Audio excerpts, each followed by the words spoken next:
Enfoque 21.5. Desde Francia, Gerardo Perfors.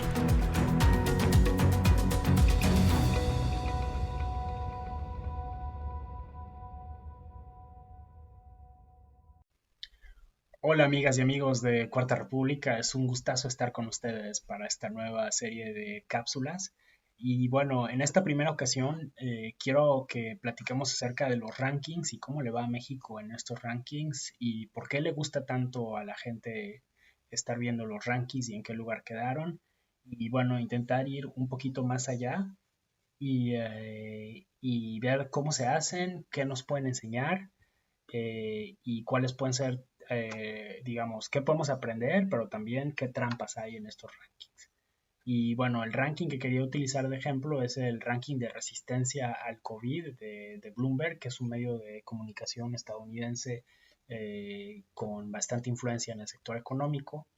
Y bueno, ya saben que a los medios de comunicación les encanta cuando sale México mal en un ranking, decir, uy, estamos en último lugar y nos ha ido muy mal. Pero bueno, ¿qué significa? ¿Qué significa estar en primero o segundo lugar o en último lugar? Bueno, primero vamos a ver quiénes son los primeros lugares. Los primeros lugares en este ranking son Noruega, Holanda, Finlandia, Irlanda, Austria, Bélgica, Alemania, Singapur, Suiza y España. ¿Y quiénes son los últimos lugares? Malasia, Filipinas, Indonesia, Vietnam, Tailandia, Argentina, Sudáfrica, Irak, Bangladesh, Pakistán, India, Taiwán, México. Estamos como en el 14º o 15, lugar 15 de 53. Pero bueno, ¿qué significa esto? ¿Cómo lo hicieron?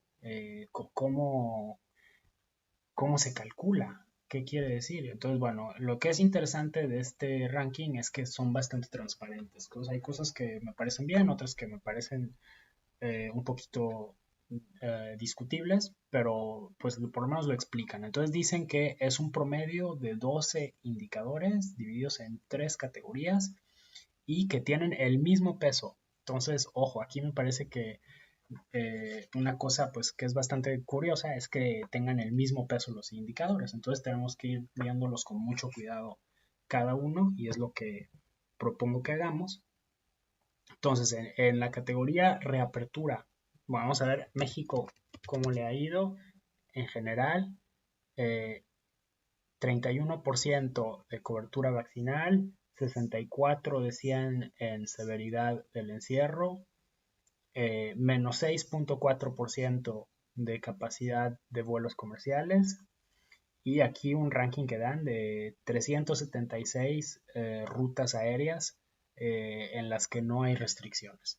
Luego, en el otro grupo de indicadores que es el de estatus de COVID, 389 casos positivos por 100,000 en el último mes, 3.8% de muertes por casos en los últimos 3 meses, 1.974 muertes por millón de habitantes desde el principio de la pandemia y 41.5% de tests positivos. Y en el último grupo de indicadores, calidad de vida, menos 7.6% en los movimientos cotidianos a tiendas y lugares de empleo, 6% de pronóstico de crecimiento para 2021, 61 decían en cobertura de salud universal y 0.78 de un máximo de 1 en el índice de desarrollo humano de la ONU. Entonces ahora vamos viendo qué significan estos indicadores. Y porque pues les están dando el mismo peso, entonces aquí pues, es digamos discutible. Significa que el porcentaje de gente vacunada tiene el mismo peso que la severidad de los cierres de las economías. Entonces, si ordenamos por los países más vaccinados, vamos que por ejemplo a Chile le dan una súper buena calificación, a pesar de que, por ejemplo, su severidad del encierro es muy alta. Y me parece que, pues, una pregunta que les hago y a ver qué les parece a ustedes, ¿les parece que deben de tener el mismo peso, el porcentaje de vacunados y el nivel de cierre de la economía? Bueno, aquí se puede discutir, pero por ejemplo, lo que sí me parece un poco descabellado es que el porcentaje de vuelos llenos o vacíos tenga el mismo peso que la severidad del encierro o que el progreso de las vacunas, porque pues en México, que la gran mayoría de personas no utiliza el avión como medio de transporte, pues ¿qué le importa a la gente que vayan llenos o que vayan vacíos? Mientras que estén cerradas las escuelas durante año y medio, pues eso sí y tiene un impacto muy severo en toda la población. Entonces vámonos al indicador que sigue, eh, que son los casos, por ejemplo, aquí, los casos por 100.000 habitantes. Y bueno, vemos que en algunos lugares hay cero, supuestamente en China no hay nada, y en Hong Kong y Taiwán y en Egipto, por ejemplo, en Egipto se supone que no hay nada. ¿Será que no hay COVID en Egipto o será que a lo mejor pues simplemente no están midiendo los casos debidamente? A lo mejor no los están contando, que eso también es algo que tenemos que tomar en cuenta. Y en otros lugares quizás los están contando muy bien y por eso parece que les está yendo súper mal, pero en realidad no es un reflejo de la realidad que se pueda comparar, porque precisamente cada país cuenta más o menos bien y a veces inclusive con distintas formas de medir. Entonces, por ejemplo, si aquí vemos estos 4 indicadores, me parece que es una locura darles el mismo peso, porque a mí me parece que el que más peso debe tener es este, que es el total de muertes por 1 millón de habitantes desde el principio de la pandemia. Esto sí, o sea, esto me parece que tiene una importancia mayor, eh, porque pues aquí vemos que, por ejemplo, en Nueva Zelanda, por cada 1 millón de habitantes, desde marzo de 2020, solamente se han muerto 5 personas. Órale, esto sí me parece que es un buen resultado, que esto sí pueden estar orgullosos de tener esa situación. Y a ver cómo nos ha ido a nosotros. Muertes por 1 millón de habitantes, 1974. Pues no es lo mismo 5 y 1900, pero bueno, vamos a ver igual, vamos, quizás compararnos con Nueva Zelanda no es la mejor cosa que podamos hacer.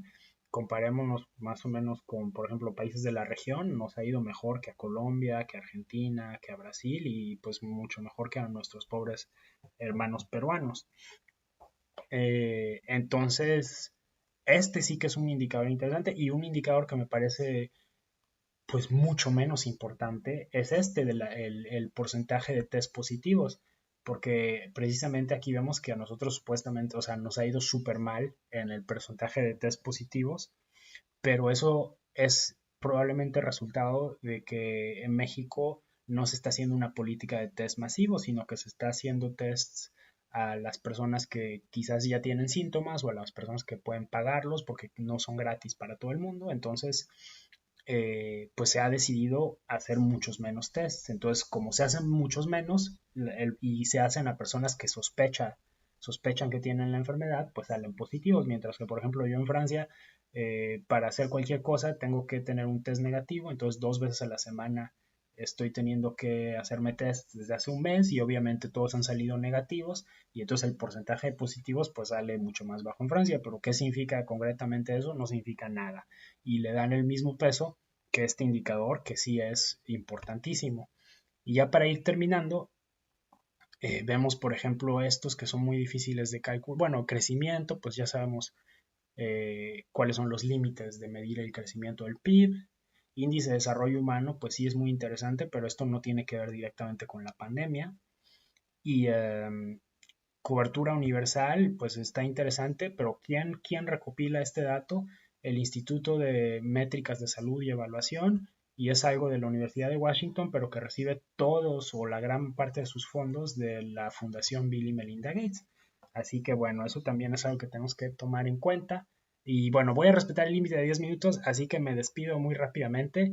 qué les pareció esta cápsula, qué piensan ustedes de todos estos temas y tengo muchas ganas de leer sus comentarios y poder compartir este espacio con ustedes muy pronto. Les mando un abrazo muy fuerte y les digo hasta la próxima.